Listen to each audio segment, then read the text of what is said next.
Alrighty. Broadcasting live. Oh, give me a few minutes, family, and I'll get started. Let me send out a few notifications to a group. Invite some more people in. Just give me a second. Well, give me a few minutes, and we'll get started. Let me send these invites out. But while I send the invites out, I'll play some music till I get through sending invites out.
All right.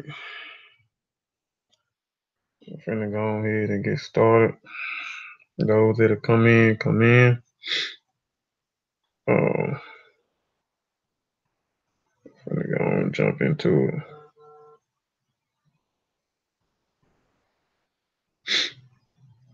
Give me just a second, y'all.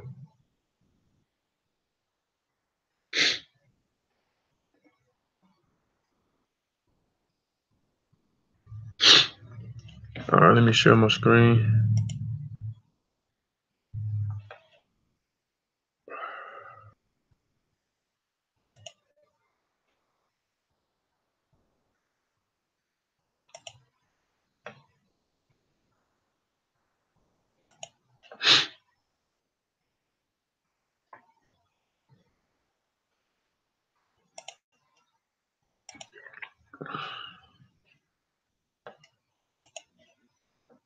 Man in the full knowledge of himself is a superb and supreme creature of creation.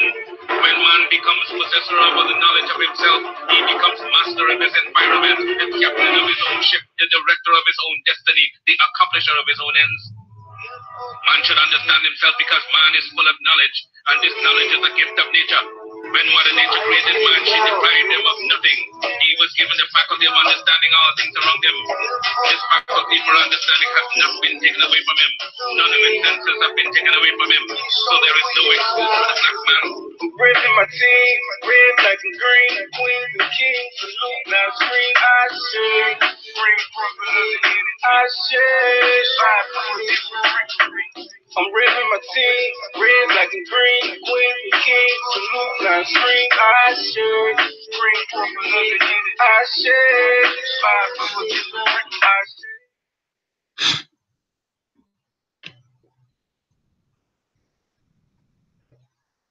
All right. Today's presentation is African Fabrics Unweaving / Technology presentation. I'm on the wrong thing. Even we in part 2. I forgot about this. Sorry.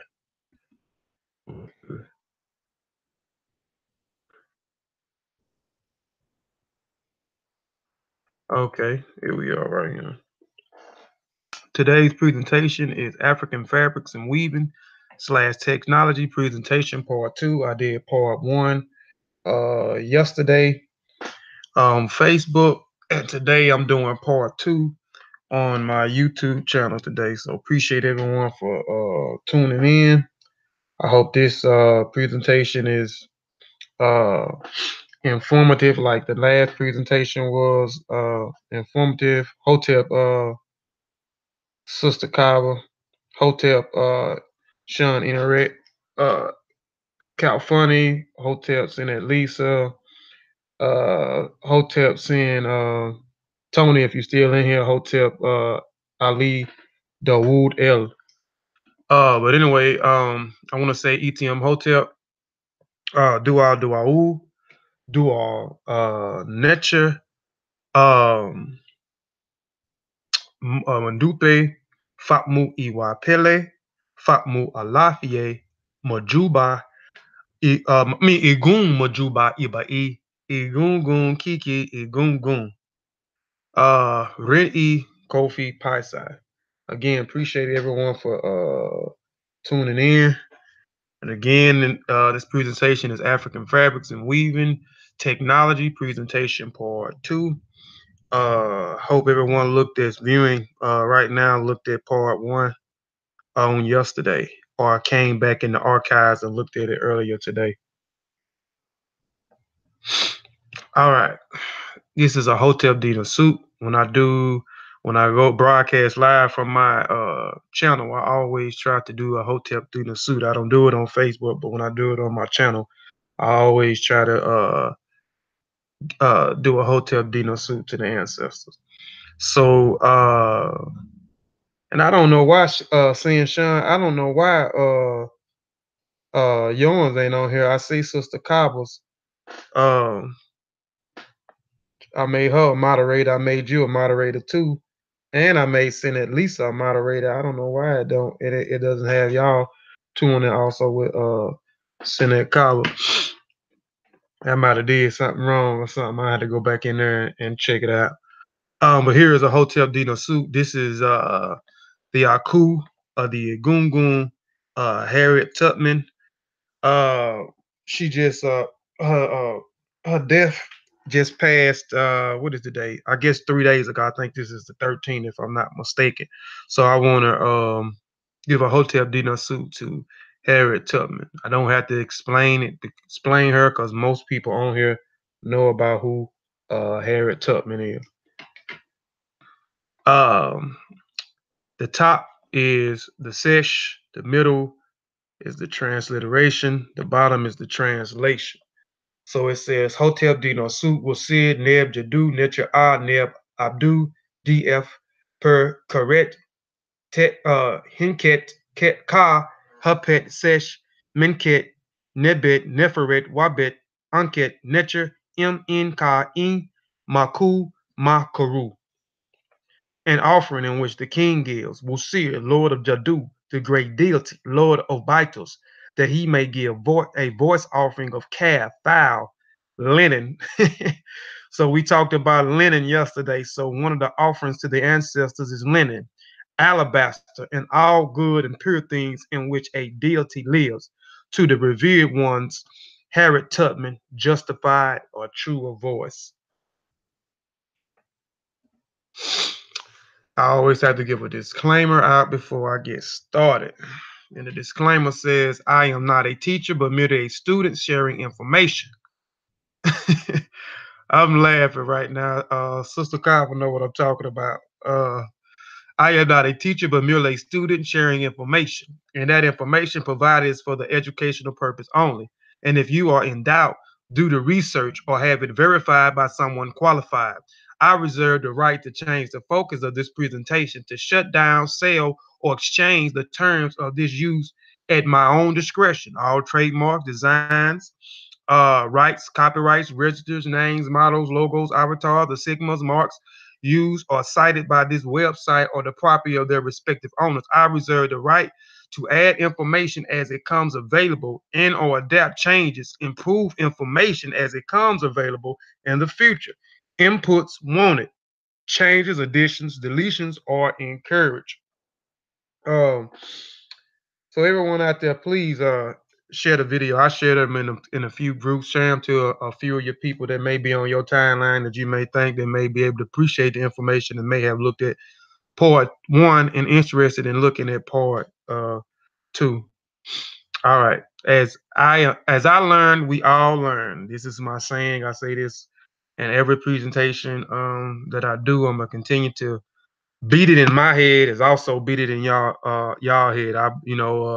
I believe in sharing information, and I believe that if we continue to, as we learn things, we should pass it down to others. We should share that information that we have attained with others, no matter whether it's big or small. Again, I think this is the only way we'll be able to succeed, we'll be able to sell, and we'll be able to be successful if we pass down information or share information.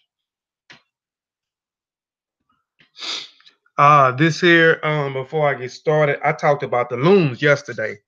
So we went into the looms in North Kemet. So we kind of got a foundation of uh, where did the creations of the looms come from. So for those that may not know what the looms are, these are technology. This was technology that was created in North Africa. Uh, um, to create fabric, which fabric for clothing and other things of some sort, which is technology also. Clothing and fabric is also technology at that time that the ancestors invented. So I talked about the and showed the looms that was on the walls. I even showed the looms that was in that was found in the tomb of Menket Ra. So I showed those things. So here is which I talked about the horizontal loom, which was in the uh, old kingdom and the new kingdom, the horizontal loom, and then I talked about the vertical loom that was created in the new kingdom or the new dynasty. So I showed that on the wall. Also showed the depictions and the different models that was in the tombs of Menket Ra and Jehuti Nefer, Jehuti Nefer tomb in the new temple, in the new dynasty. So I'm showing the looms in West Africa. So you see the different style looms, which there are various style looms in West Africa to create fabric. Here, there's a picture here of I took 3 pictures of 3 different parts in West Africa. So we have in Mali, we have loom here, uh, and which would be this loom would be considered a vertical loom, which I talked about that was created in the new dynasty and Kemet. This here is the vertical loom. This is in Mali. This is in Sierra Leone. These are weavers, and this will be considered a vertical loom, which I talked about in part 1 that was in the old dynasty and in the new dynasty. This here will be considered as a vertical loom as well that was created in the new new dynasty. That it was also founded in Jehuti Nefer's tomb also, and this is in Nigeria. So I just wanted to show these 2 pictures and kind of reiterate this technology that our ancestors created, and then went further into Africa and so forth to create fabric and so forth. All right. Very few ancient textiles have survived the adverse climatical conditions of Africa. Although numerous linen fabrics have been collected from Egypt, Kemet, the pictures of the sub-Saharan Africa is less apparent, and the earliest textiles found in Niger dated to the second half of the 8th century. Following this, the Igbo, Iwu clothing fragments have been dated to the 9th century and the 11th century. 11th century CE. Pieces found in the burial caves and the Telehom cliffs in Mali have been attributed to the ancestors of the Dogon. Single-headed verticals and horizontal grounds looms were observed in production by the Portuguese when they arrived in Africa in the 15th century, and Kuba clothing were discovered in Zaire in the 16th dynasty. So when the Portuguese, we know them Portuguese that came in um and into West Africa, um as they came in, they already observed um some of the people had horizontal ground looms that was already making fabrics. Now, I know a lot of people, they talk about the fabrics um, that is in Africa now is owned by the Dutch. The Dutch has manufactories all throughout Africa, specifically in Togo. Um, and a lot of the clothing that are being sold to uh, that is being sold to uh, uh, the uh, the Africans that are on the continent of Africa and sold here. We think that they are authentic fabric and they are the made by those made by the Africans on the continent, but they are produced by the Dutch manufactory that's, I think it's called Veloso, if I'm not mistaken. And it has been mistakenly that I'm not too happy with the port. Yeah, they were some bad folks. and but anyway, there are, so people are saying that there is no, everybody that is buying this African attire, it is not authentic fabric and it is made by the Dutch. But I'm here to say that Velicico. But I'm gonna show you some things because I showed you yesterday how the Akus made the Remich and the Kimatu, how they made fabric from the flaxseed. I mean, from the flax plant, where we get yarn from, or they created the linen fabric. So they created the fabrics, and in West Africa, I'm going to show the same thing where we created fabrics, even though we know the Dutch manufactories are all throughout Africa and they producing African attire, and people thinking this is authentic African attire that was created by the Africans that's on the continent. But they are still producing uh their own fabrics and so forth. When you look in Cameroon, the people in Cameroon are producing their own fabrics. When you look at the bark clothing, which we'll get into the bark clothing, they are producing their own clothing. The people in Cameroon, they are also producing their own clothing or fabrics, excuse me, their own fabrics from the apron, if I'm saying it right. If I'm not, I'm gonna talk about it a little bit later, and then I'll get it right. But I think that plant is what it's called, where they're creating fabric from there. Also, the people in Ghana, when we talk about the Kente cloth, they are still producing their own fabric, uh, using their own looms to create their own, which I'll get into that. And we're going to show, if you look at the people in in dang, I can't think of the other place. It's slipping my mind right now. What is the bark clothing, the Kente cloth? Uh, and it's another one. I forgot. It's just escaping my mind at this time. But let's go on with the presentation, and I'll get to it in a little bit because I think I have it in a slide. But I just wanted to throw that out there because a lot of people thinking that we're not producing anymore, and it's just this Dutch that done took over everything over there, their manufacturing companies. Okay, African textiles are the major forms of expression. The African use to define themselves.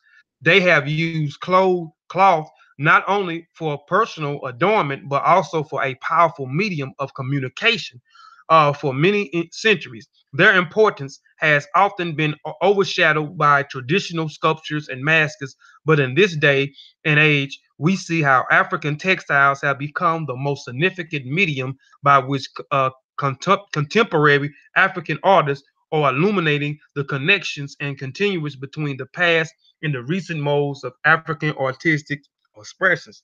Yes, and we don't hear a whole lot about the textiles, the fabrics, the different cloths and styles because they have been overshadowed uh, by sculptures and the mask.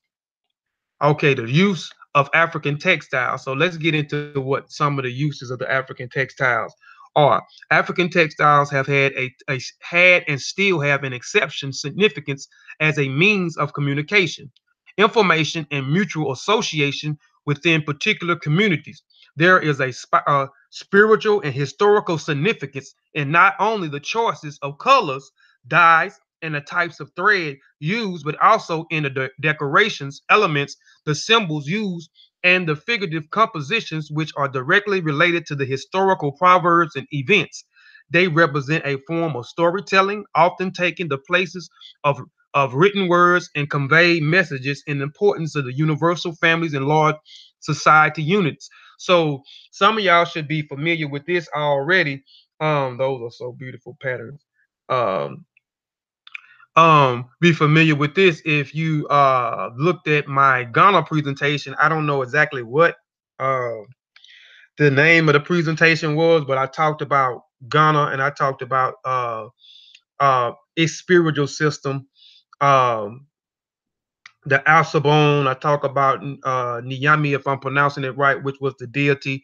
Um, so I broke down some of the things in Ghana. I even talked about the Kente cloth, and I talked about the Adrinka signs. So I broke down the Adrinka signs, went into the Adrinka signs, the meanings of the Adrinka signs, and I talked about the Adrinka clothing, and I talked about the Kente cloth, and I talked about the different colors, which I'm going to reiterate on here. Now I'm not going to go into the Adrinka signs. You can go back to my presentation on that, and you can look at the Adrinka signs, and I go into detail about some of the signs. There were so many Adrinka signs. I don't know how many. I might have covered about 10 or 20 of them, but I think there's hundreds of Adrinka signs. But I talked about them, and then I talked about them on the Adrinka clothing, what they mean. We're going to talk about that. So the first bullet point is just talking about the clothing is associated with proverbs, and if you know Ghana history, everything that they do is surrounded around uh, stories or storytellings, and it's surrounded around proverbs. But I mean, that's just not only Ghana; that's all throughout Africa. So a lot of their designs um, are a story tale, or you can tell a story through the designs that are on the fabric. You can understand the different proverbs that they wrote out on the fabrics. Some of the signs and symbols that are on the fabrics are communications, which we'll get into when we talk about the Adrinka sign. So I'm gonna break down what the Adrinka sign means again on one of these slides. African textiles are often used, and we're gonna get into the dye.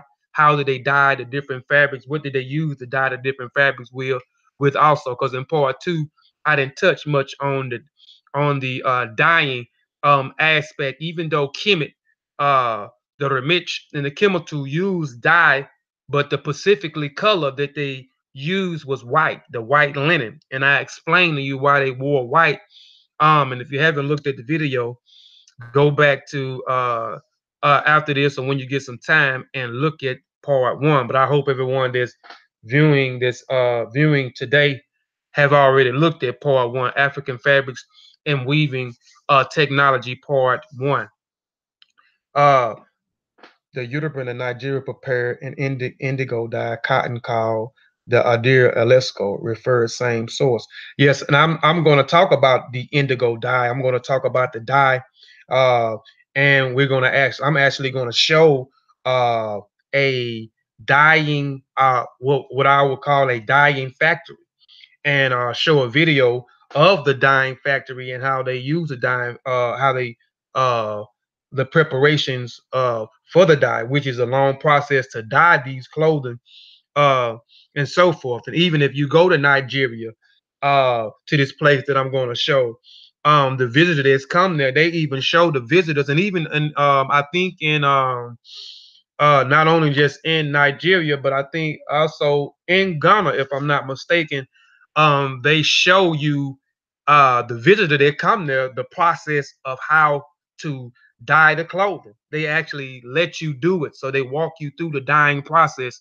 Also, African textiles are often used for social and political comments, for a communitarian purpose, marking special occasions like political and tribal events, weddings, funeral, burials, naming ceremonies, which the Adrinka signs in ancient times deal preferably with funerals or burials, which I'll go ahead and talk, just explain a little bit, which I'll break down the Adrinka, what the name of the Adrinka uh, Adrika means, but the Adrika symbols, again, I'm gonna show a few, but I'm not gonna go specifically in them. If you want to see uh them me go into them specifically, again, just when you get some time, just scroll through the content on my page and until you find a presentation about Ghana. Don't know exactly what the name of the presentation is, but it's about Ghana.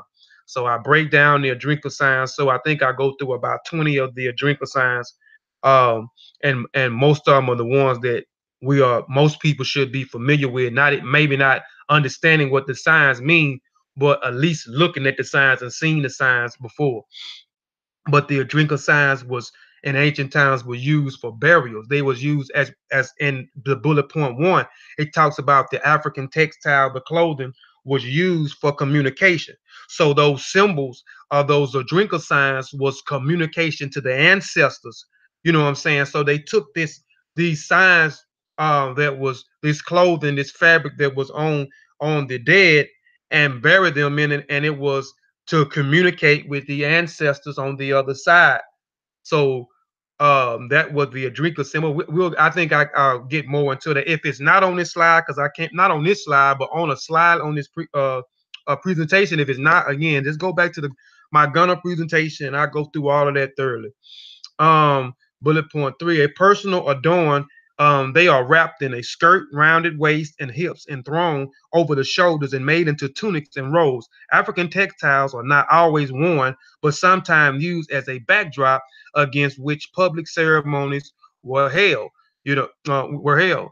African textiles are often used quite simply as a term of warmth and covers, but centuries of traditions and cultures grafting beautiful items imbue sometimes African communities with a air of elegance and vibrance in their clothing attire that one does not experience in the Western world, which chooses comfortable above individual expression. So, the textiles, um the fabrics wasn't just for clothing. They was used for backdrops. The fabrics was used for clothing. They was used to keep warm, for quilts. They was used for skirts. The fabrics was used for robes. They were used for tunics. They was used for aprons. So that's why I didn't name it African clothing. I named it African fabrics and weaving, which in part one I went more specifically in the weaving and went more specifically in the loom, so you can kind of understand this, how they created this fabric and so forth. Methods of producing African textiles. Cloth production methods including woven, dye, uh, pellicule. I meant to look that up because I just copied this. Embroidered and printed techniques. Printed and dyeing and hand painting occurred on the types of woven cloth and also on leather, hide, and bark. Fiber traditional use of weaving are predominantly cotton, but also include wool, silk, raffia, bark, bass fiber, like flax and jutes. And everybody should be more educated now on the flax. Uh, if you looked at the PowerPoint yesterday, the part one, I specifically talk about the flax plants, and how they created the linen, the fabric from the flax plant. The jutes which punch linen cloth. We'll talk about raffia, which is a palm tree, and on my uh Bajagon people, Guana Bazon Matriotic Society presentation, I talked about the palm trees a little bit in that presentation, and I, made a joke that yes, palm trees are in Africa, especially if you into the traditions, that the palm trees, when we talk about the palm wine and the palm oil, is all through Africa, especially those that are practitioners of Yoruba. You're going to hear palm wine, you're going to hear palm oil, you're going to hear palm nuts a lot. in the tradition. So there are palm trees in Africa. So they use the palm trees to make this specific palm tree called the raffia to make the fabric. And these are the people from the Cameroon region in West Africa, and bark, which we're going to talk about raffia. We're going to talk about the bark, how they made bark, or they made clothing from bark, which they are still doing. So far, we're going to talk about a little bit about the wool and the silk, and a little bit about the cotton, because specifically here in West Africa, they use a lot of cotton also. Primarily produced in Liberia and Sierra Leone. This kind of textile was made of a hand-spun natural dye and hand-woven cotton. The weavers would use traditional looms to create 4 inches wide and about 36 yards long strips of cloth, which could be white, beige, or naturally dyed using cola or indigo blue dye. The artisan would usually leave the weft undyed, and produced cloth would usually feature linen colored scripts. So this is a cloth, a fabric from Sierra Leone and Liberia. This is what they will call the country cloths, and the different designs and the different dyes that they use to create uh, this type of fabric here. This is in Sierra Leone. The Dogon people who inhabited Burkina Faso and Mali make a type of cloth which resembles the country cloth, and that's the cloth that I just showed that was created in Sierra Leone or in Liberia. Western African Textiles, Barron Hall Gallery. Especially in that it is hand woven and naturally dye, which feature designs made using an undyed warp. A warp would traditionally only be dyed when the weaver needed to create borders, scripts near the cloth ends. And these are here. The traditional shirt that the Dogon males would wear was white or beige, sometimes even indigo or brown V-necks, vests. Boys' shirts would sometimes be adorned with tassels. You can see them here. So the Hebrews ain't the only people that wore tassels. Uh, Hunterior shirts would be sometimes blessed with various trinkets, such as jewelry, spikes, or other items which were believed to be blessed. The wearers will improve their successor rate. And this is the Dogon cloth in Burkina Faso and in Mali. And here is the border scripts here that they use for the dye at the ends that they talked about it in the slide here, and the tassels. So you can see the tassels here. Somebody be saying they Dogons or Hebrews now.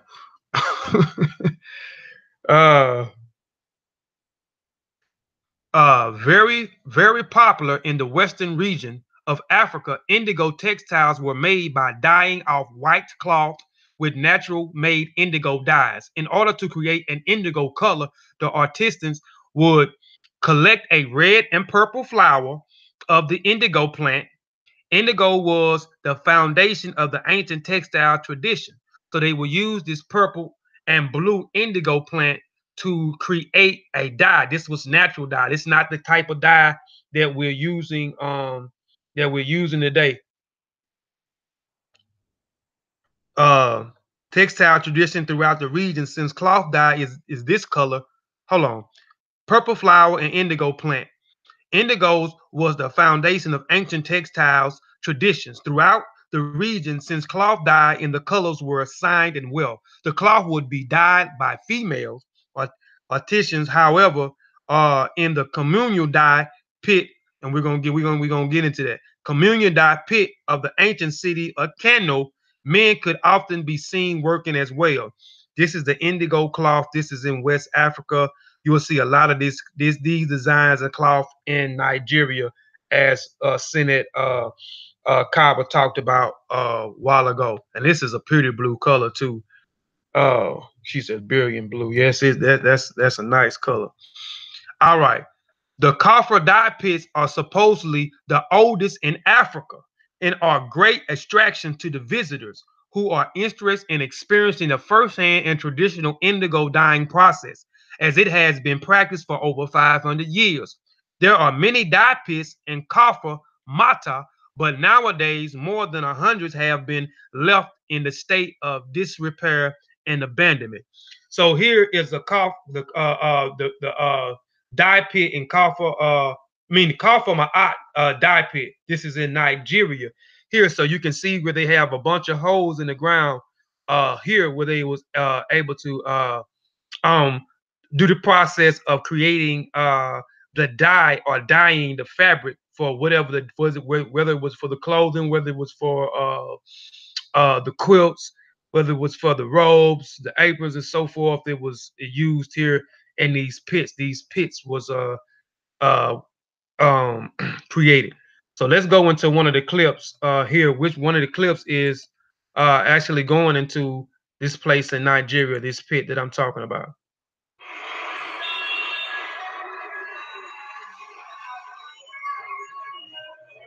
Y'all let me know if the video playing good. I can't get a thumbs up. Just let me know if the video playing correctly. Well, about 10 different design, different meaning.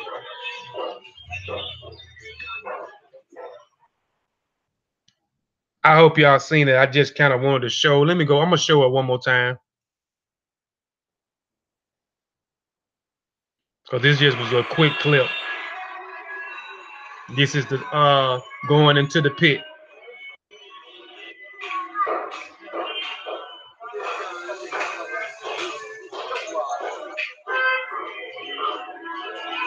Well, about 10 different design, different meaning.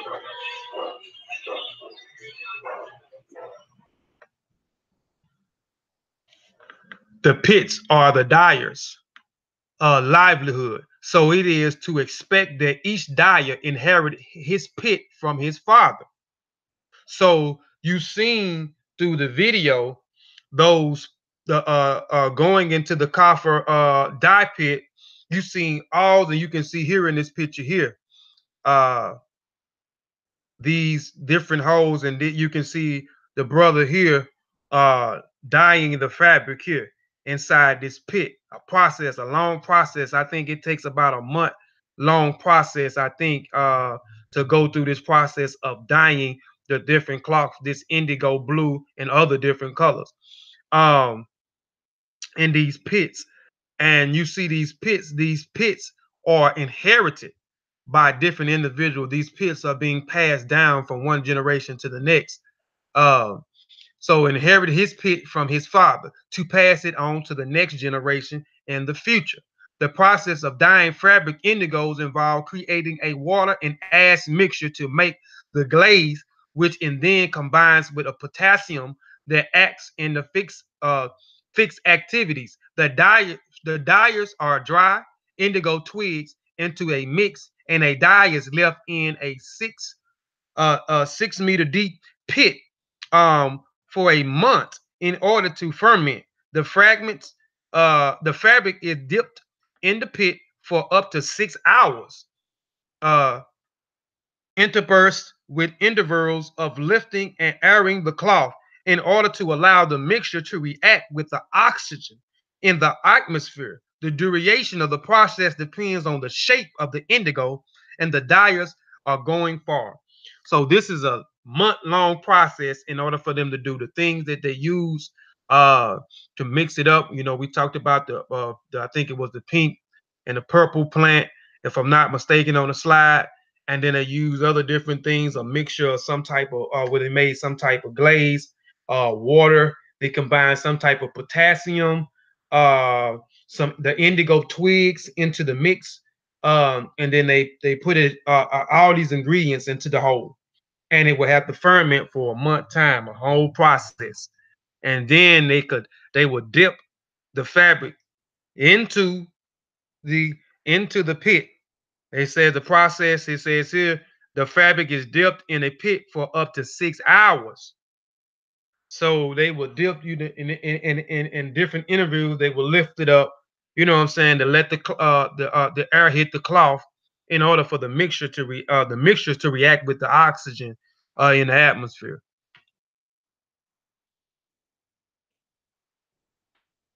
These are some more of the different types of dye, the indigo dye and so forth, that is in East Africa. They call it the tie dye.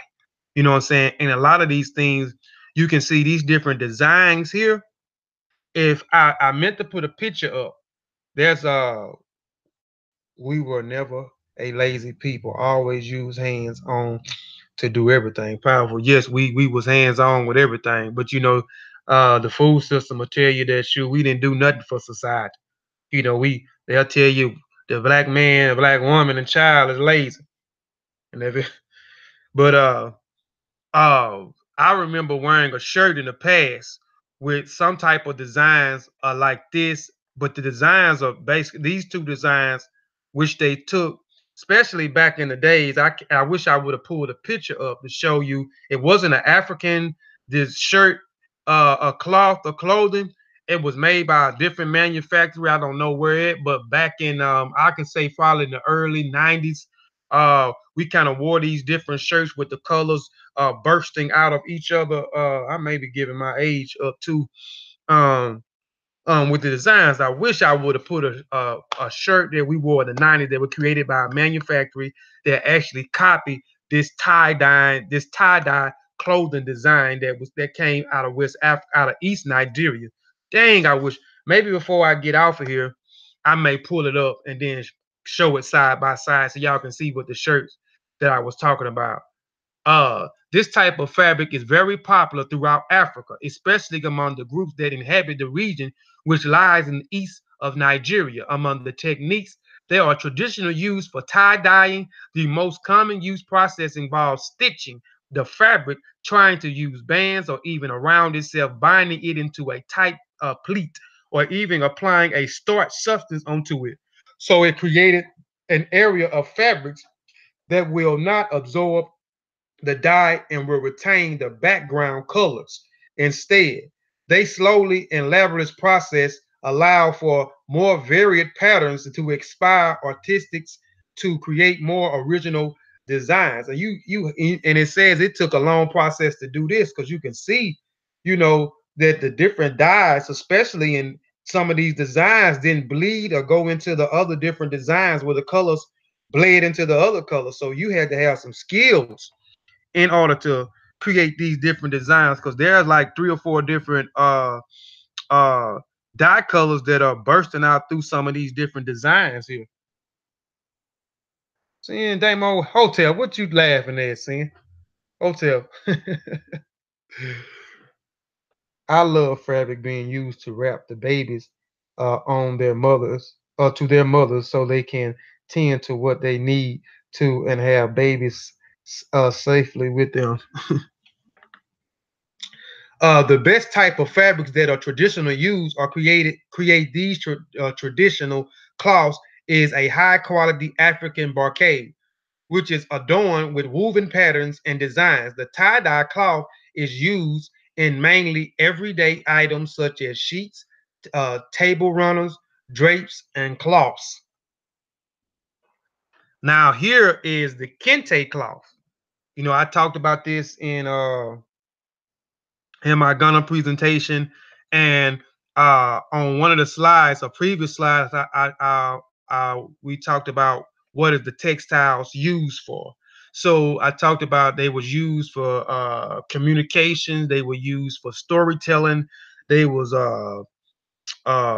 used for proverbs and so forth, the different designs here. So all these different designs mean something, and they say that this the kente cloth was created by I guess they was inspired by a spider web.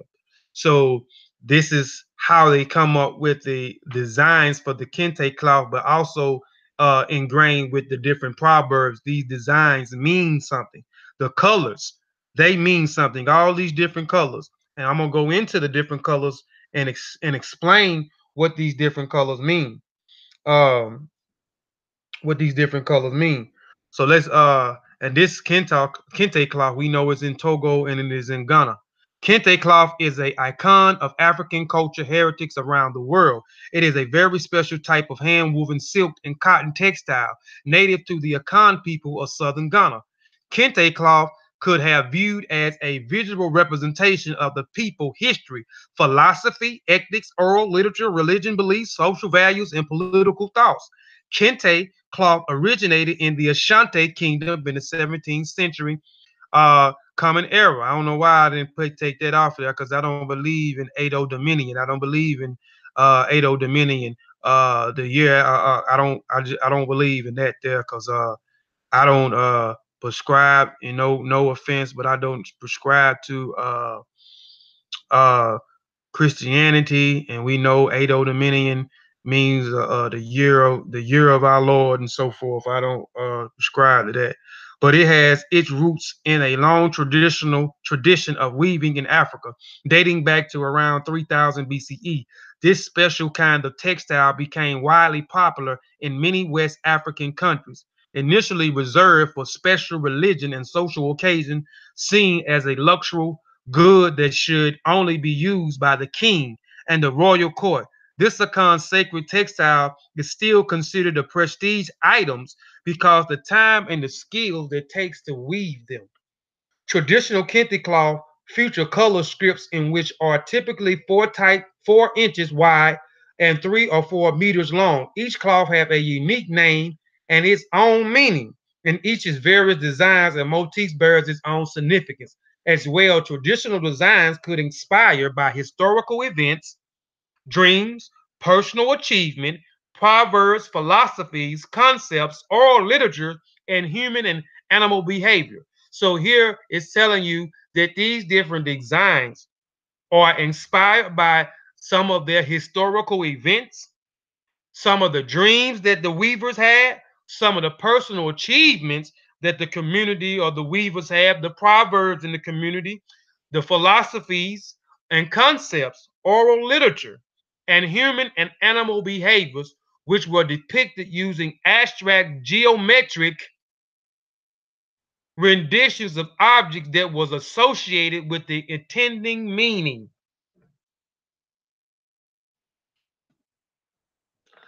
So let's get into some of the colors. The colors that were used to dye the kente cloth bore a symbolic meaning as well. So we talked about they was inspired by a spider web, but also through historical events, proverbs, through storytelling. Um, uh, Let me see. Let's go back. Philosophies, concepts, personal achievements, human behavior. So the red was associated with the bloodshed, sacrifice, rights, and seriousness. It symbolizes heightened spiritual and political mood, sacrifice, and struggle. So that is what the red color means on the kente cloth. Blue was associated with the sky, and it is symbolized spiritual sanctity, good fortune, peace, love, and harmony. So this is the meaning of the blue color on the kente cloth. Green was associated with plants, forming herbal medicines. It symbolized fertility. Vitality, fertility, growth, health, and rejuvenation. So that is what the green means on the kute. I'm finna say on the kute kente cloth, y'all. On the kente cloth. And by the way, my middle name is Kente, and my middle name was inspired by the Kute Kente with the Roots movie, Kute Kente. And at one point in time in my life, a long period of time in my life, I was ashamed of the exchange of the name Kente at one point in time. But my middle name is Kente. But as I began to grow more into who I am and my culture, lineage, and my traditions and so forth, I began to become proud of the name Kente. But I was going to say Kuta Kente Cloth. But I'm gonna be flipping back and forth so y'all can kind of get see the colors on the Kente cloth also. Uh, Purple, a maroon were also associated with the mother Earth, and they symbolize femininity, especially in the case of purple, healing and protection against evil and spirits. So, and the purple that's in the Kuta Kente cloth here. I'm just trying to give y'all a visual of the Kuta Kente. I mean, the Kente cloth. Uh, White was associated with eggs, while was associated with egg whites and white clay, which was reserved for special rites intended to purify the soul as well as for celebratory events. Yes, you'll see a lot of that in African tradition. The color white, you'll see them painted. You'll see them wearing white. You'll see their bodies painted in white. You'll see their faces painted in white, and which soon I'll be doing a presentation uh, on the white powder, the white paint, and so forth that's on the body. Associated with different ceremonies, different African control, different meanings of why they wear the white paint, the white chalk, and these other different white colors on the body, and the white clothing that they wear during certain ceremonies. Purify the soul as well as celebratory events. It could symbolize the spiritual connection to one's ancestors, celestial beings, or even ghosts. And when used with other colors such as yellow, green, and black, it could also signify strength, spirituality, and harmony. So you can see, but you can't see much of the white in between the sections of the different geometric uh, signs. Gray was also associated with ash, which were used to cleanse rituals and symbolize spiritual cleansing and balance.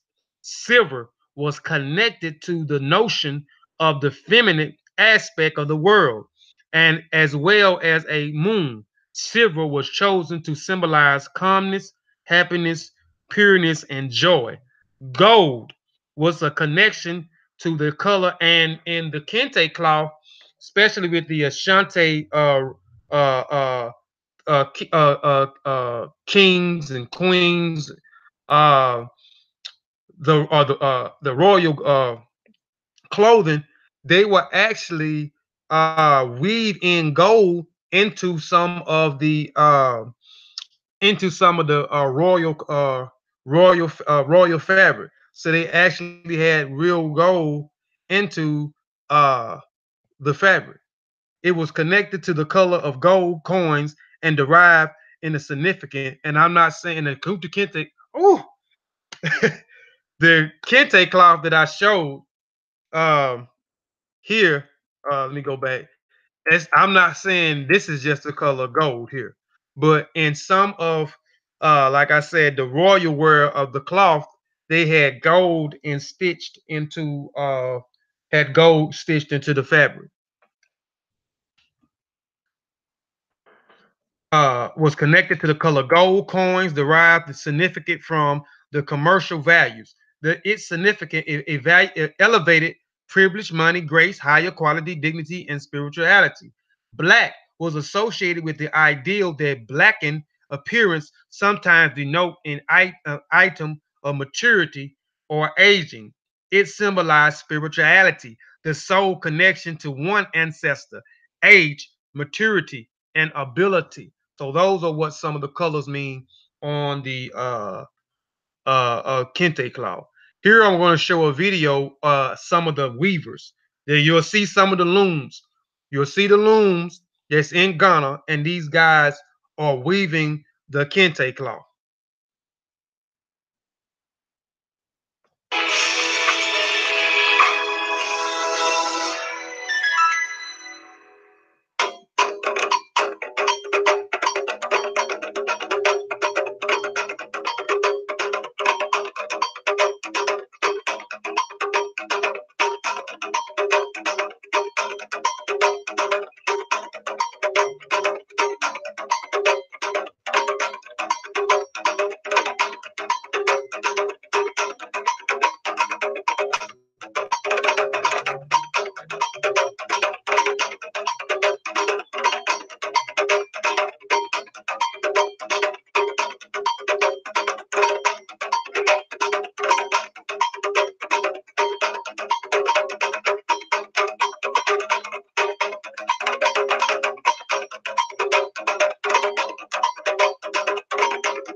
So I just wanted to show the weavers using the looms to actually create the kente cloth, and they created the kente cloth from scratch using the looms. And this where I paused it at are a bunch of the different kente cloth design. I only showed one design, but there are plenty different kente cloths with uh, these geometric designs on the kente cloth. All right, Andrika. So the Andrika fabric, these are the Andrika signs.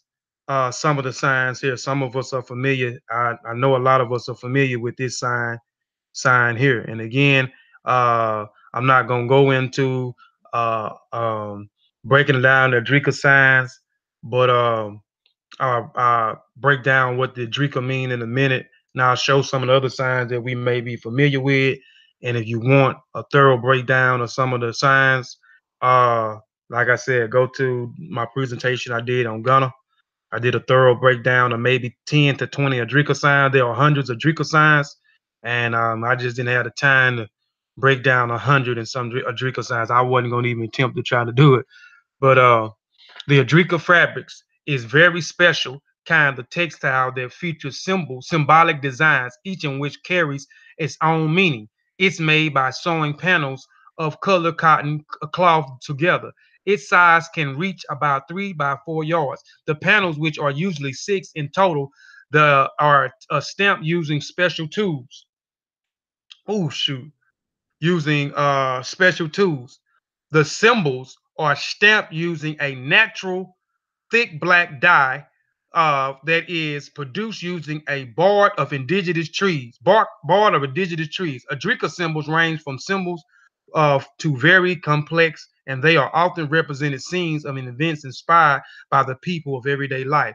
And the Adrika, where people wear those Adrika signs on a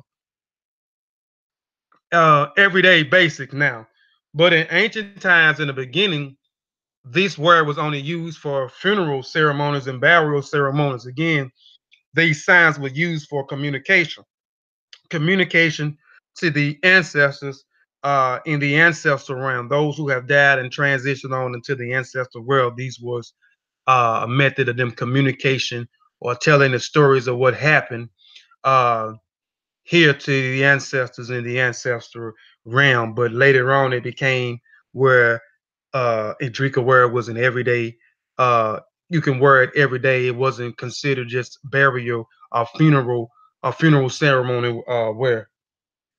In spite of the proliferation, both hand slash woven and machine slash printed kente cloth, authentic forms of the cloth still stands as symbols in social prestige, nobility, and culture sophistication. So Zakaba, you dropping them links in there, ain't you, sis? That's what I'm talking about. You dropping them in there. Okay.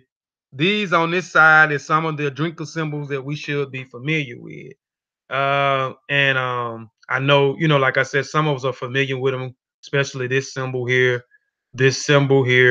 we should be familiar with. This symbol here, we should be familiar with. Few other ones, I think this one here should be familiar with. This one here, some people are familiar with. This in here, some people are familiar with. So there are hundreds of Drika signs, but these are some on the side. And again, if you want to break down and the meaning of some of these signs, again, just when you get some time, just go to stroll the page and look for the Ghana presentation. Again, I don't know exactly what the name of it is, but it has Ghana something in it. So find it, go through the video. It's a pretty good video. I talk about the spiritual systems. I talk about the clothing of the Adrikas clothing. I talk about the Adrika signs. I break them down. I talk about the Kente cloth and some other different things on that presentation that I talked about uh, dealing with the Akan people. Uh, and I think that's what it was, the Akan people, not the Ghana. It might be the heading with Akan in it, or it might be a heading with Ghana in it. I'm not sure. Hotep, Satep, and Mary Amin Ra. Shoot, I forgot you was. I didn't even know you was in here. Sin, did you watch yesterday, sister? Yeah, she ended up watching it. Sin, she watched it today.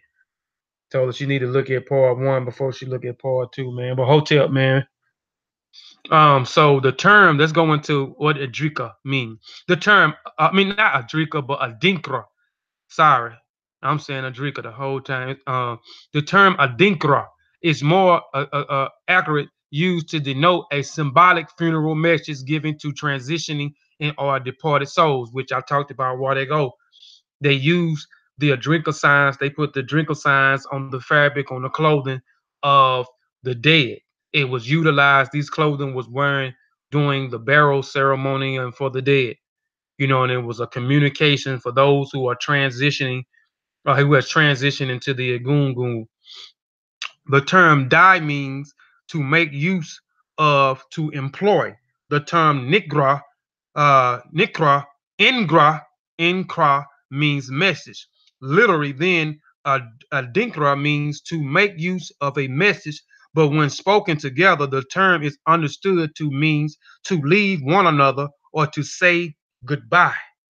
Moreover, because the term inkra has kra, life force, soul. It is the root. Adinkra is further understood as the message that transition and or departed souls take with it on its return to Niyam. So, which is the supreme deity or the creator uh, of the Akan cosmology. And I talk about the supreme deity. I go into him. I talk about even uh, they have lower deities as well. Like in the Yoruba, you got the nothing. In the Yoruba, you have the Rishas, and Kemet, you have the Neteus, and Voodoo, you have the Luau's, and the Ghana tradition, you have the Asabon. Those would be the lesser deities. So if you look at all the different spiritual systems, all of it has the basics of the same formats. Um, but again, this was used for communication for those that was transitioning or the departing soul into the ancestral realm. But now it has become an everyday word. You don't have it is not utilized for funeral ceremonies. All right, the drinker clothing. So let's go into the drinker clothing. And is the video playing? Is the video playing good, family? Are y'all able to see the videos clear? They playing good. They're not skipping. I know I got a delay, so I'll wait a minute before I play this video. But I'm quite sure they playing because I don't see anybody saying the video buffing or it sound distorted. All right.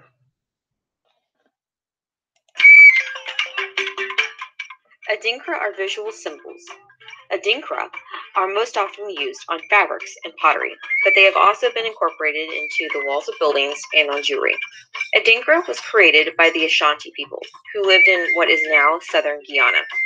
These cloths were traditionally worn by royalty and spiritual leaders for funerals and other very special occasions. They are now worn by anyone, stylishly wrapped around women or men on special occasions. In the past, they were hand-printed on undyed red, dark brown, or black cotton, depending on the occasion and the wearer's role. The ink for the adinkra stamping is made from the bark of the body tree. First, the bark is shaved off with a machete. The ink producer soaks the bark in water for 1 day and then pounds it in order to soften it. The softened bark is then boiled for 2 more days, producing a thick black ink called adinkra aduru, or adinkra medicine. The symbols are carved onto the bottom piece of a gourd. The ink is then applied with the stamp in a rocking motion on the fabric. These are just a few of the adinkra symbols and their meanings.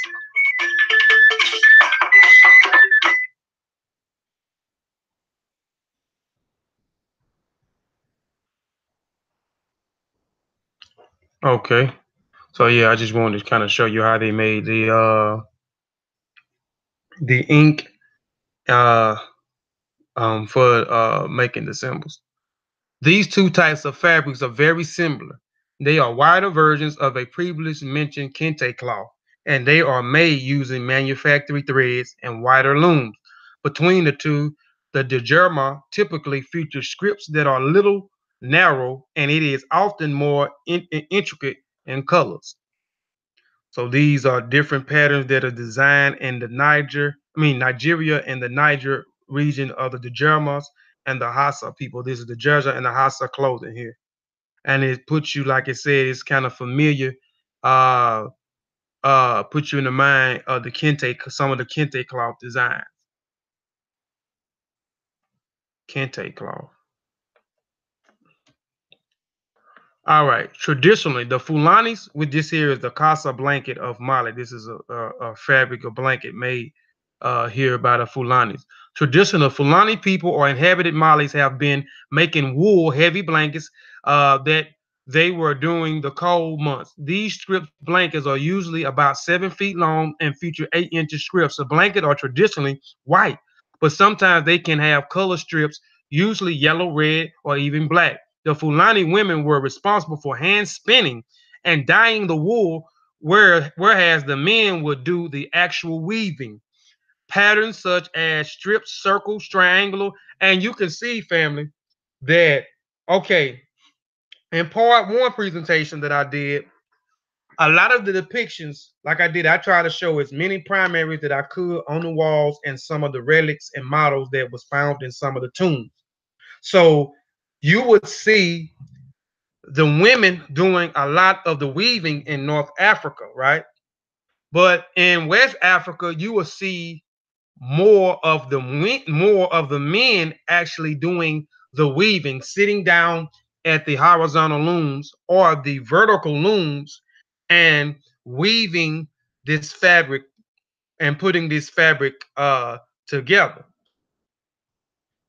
The Fulani women were responsible for hand spinning and dyeing the wool, whereas the men would do the actual weaving. Patterns such as strips, circles, triangles, diamonds, and chevrons were widely used in the creation of Fulani blankets, since they depicted symbols pertaining to the people, myths, and the pastoral life.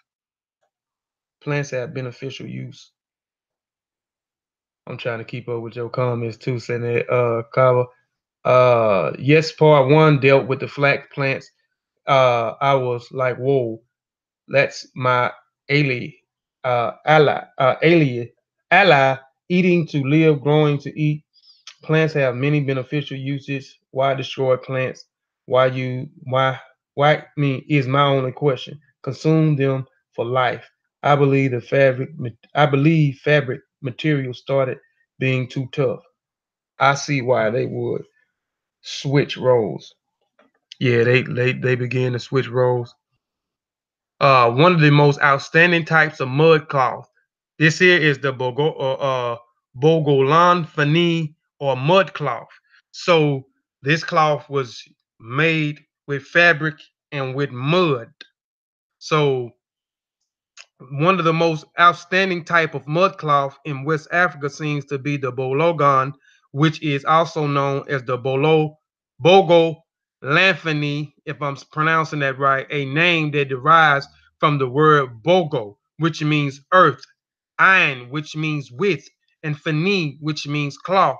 The cloth has been traditionally produced by women of various ethnic groups and was primarily used for special occasions. The knowledge of weaving was passed from one generation to the next, with mothers teaching their daughters how to weave this specific type of cloth. And here in this their culture, you can see in their clan, uh, they did the weaving. They the women and the daughters did the weaving. This special type of cloth. It was also worn by men for doing hunts and also for celebration. Nowadays, the cloth is woven by both genders and sold in the markets. So it says that both genders do the weaving. That's a mud cloth. So let's get into how did they create this mud cloth.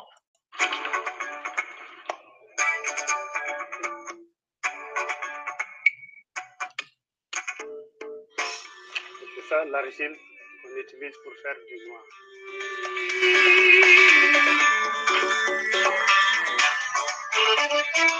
Au début du Bogolan, c'était réservé à une classe sociale, c'est les chasseurs. Donc les chasseurs, ceux qui font la chasse en général, c'est des hommes. C'est pour teindre leur accoutrement, changer l'odeur. Alors parmi ces chasseurs, il y a des gens qui ont l'esprit créatif pour ajouter des motifs. Au foyer, ça fait que les femmes se sont lancées non seulement dans le tissage, mais aussi dans la ceinture. Et c'est cette ceinture qui a évolué jusqu'à ce que maintenant les femmes ont commencé à faire le bogola. Je m'appelle Habibou Koulibaly et j'ai appelé le business Koulibaly et frères. Tous ceux qui travaillent là, je les considère comme des frères.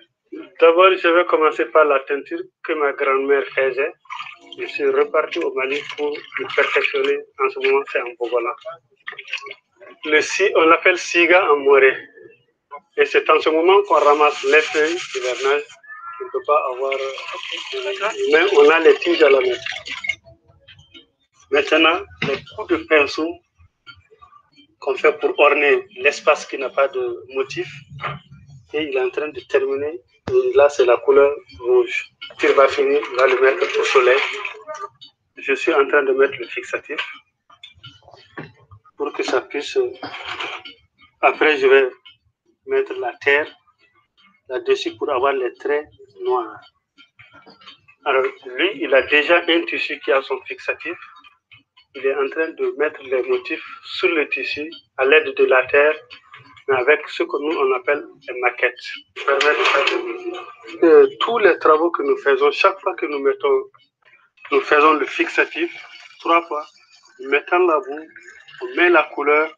Après, chaque fois qu'on est fini de faire la boue, on lave à l'eau. Après, on reprend le même série de travail. C'est-à-dire qu'on va encore retremper 3 fois dans le fixatif, mettre une fois la boue, mettre 2 ou 3 fois les couleurs avant encore de laver. C'est le commerce équitable qui nous permet de vendre équitablement. C'est-à-dire qu'on vend et on gagne. Changer beaucoup notre vie. D'abord, ça nous a permis de s'unir, de trouver un travail. Et à partir de ce travail, on est rémunéré. On commençait à marcher à pied. Actuellement, tout le monde a son moyen de déplacement. Ok. Nous avons l'équipe que j'appelle l'équipe permanente, composée de 8 personnes. Quand nous avons des commandes, nous avons d'autres personnes qui s'ajoutent à nous. Il y a d'autres qui quittent. Et nous avons jusqu'à entre 25 et 30 personnes en ce moment qui vont travailler dans l'atelier. Les femmes ont fait un système comme ça, les dents d'un mari jaloux. On dit que c'est le chemin de celui qui ne paye pas sa dette. Alors, il prend ce chemin, dès qu'il voit Tracy qui est là, qu'il a payé l'argent, il n'a pas payé, il retourne. Il voit Koulibaly par ici, il a payé, il n'a pas, il retourne. Le grenier, c'est le rassemblement, c'est-à-dire c'est quand on récolte, là on met la nourriture. Qui se mettent dans la tête, non seulement ils achètent un produit, mais ils assistent à un développement, ce qui veut dire qu'ils diminuent, d'abord ils apportent du travail pour diminuer le chômage, donc lutter contre la pauvreté. Alors je leur dirais de ne pas voir le coût du produit, mais de voir surtout ce que nous les artisans, l'énergie.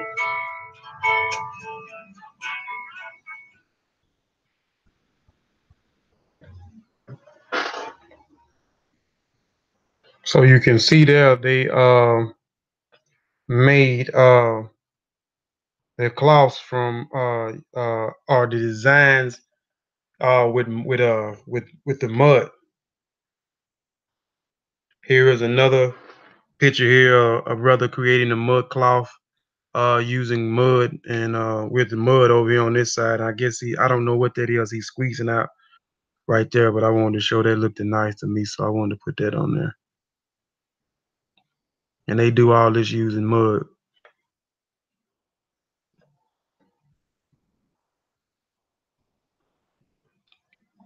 But okay, here is the bark cloth of Kenya and Uganda. This is the cloth there, bark cloth. Let's get into it. But there are also other types of fabrics in East Africa, such as bark cloth, which is made from pieces of bark from various trees that the gatherers collected during the rainy season and are renewable resources.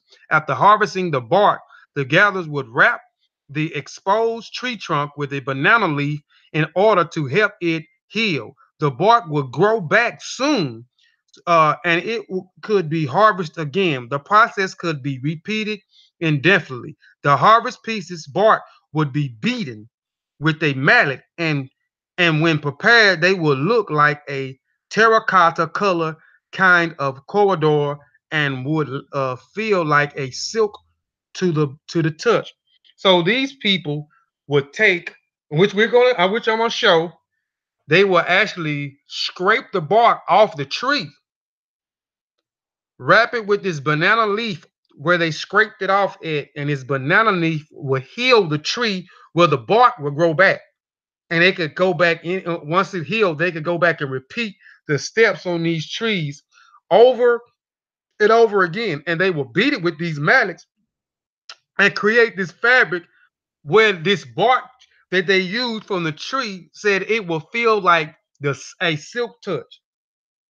I mean, that takes a lot of skill there. Do you know I use banana peels in all my fertilizers for my garden soil?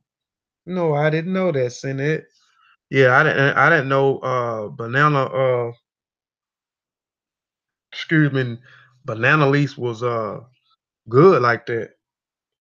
You should see how they took off like 2 weeks. Now they went crazy. The banana there are 10,000 villages near me that sells all handmade items like that. So let's get into what I described in the slide. Let's kind of see. Let's kind of get another get a a visual of what the slide's talking about.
So I just wanted to give y'all a visual also of that slide of making the bark, how they took it and shaved the bark off of the trees, wrapped it with the banana wrap so the tree can heal and they can go back and redo it again. Take these types of mallets and beat the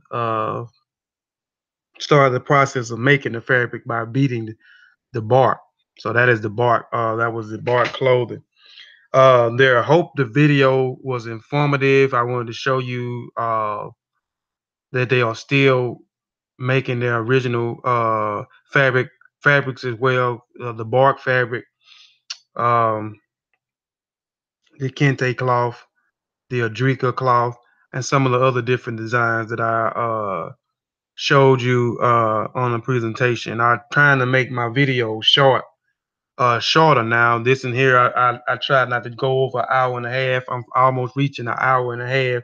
I know some of my videos be kind of long, 2 hours, 2 hours and a half. So I'm trying to make them short. Part one was an hour, maybe 6 minutes. This in here gonna be probably an hour and a half. Um, um, I appreciate y'all for tuning in. These are my sources. All the sources that I use for all the sources I use for the presentation part one and part two, because this all actually is one big slide. It's actually about 60 slides. So the first whatever slides is the part one, and then the rest of the slides is actually part two.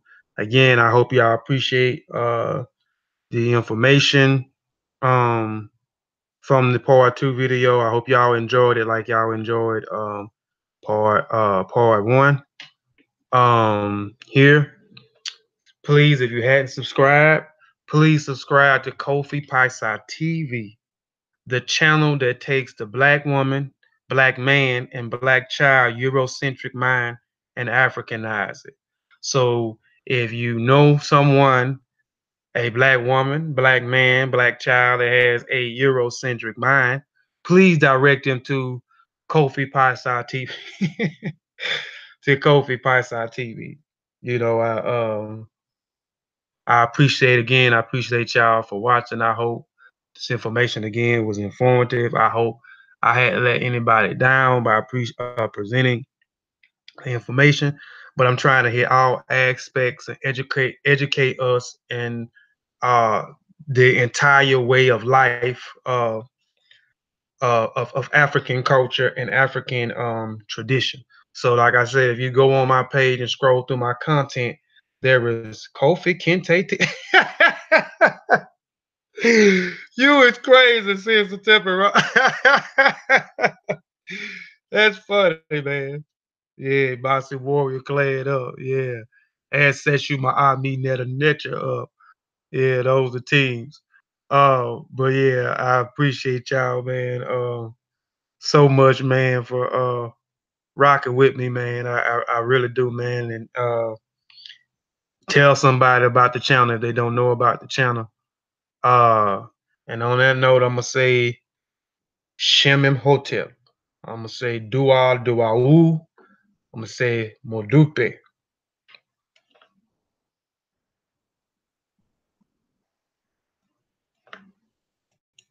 Man in the full knowledge of himself is a superb and supreme creature of creation. When man becomes possessor of the knowledge of himself, he becomes master of his environment, the captain of his own ship, the director of his own destiny, the accomplisher of his own ends. Man should understand himself because man is full of knowledge, and this knowledge is a gift of nature.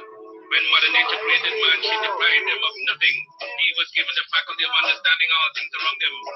This faculty for understanding has not been taken away from him. None of his senses have been taken away from him. So there is no excuse for the black man. I'm raising my team, red, black, and green, queens and kings, salute, now scream, I should, bring proper I should, I'm raising my team, red, black, and green, queens and kings, salute, now scream, I should, bring proper I should, 5 I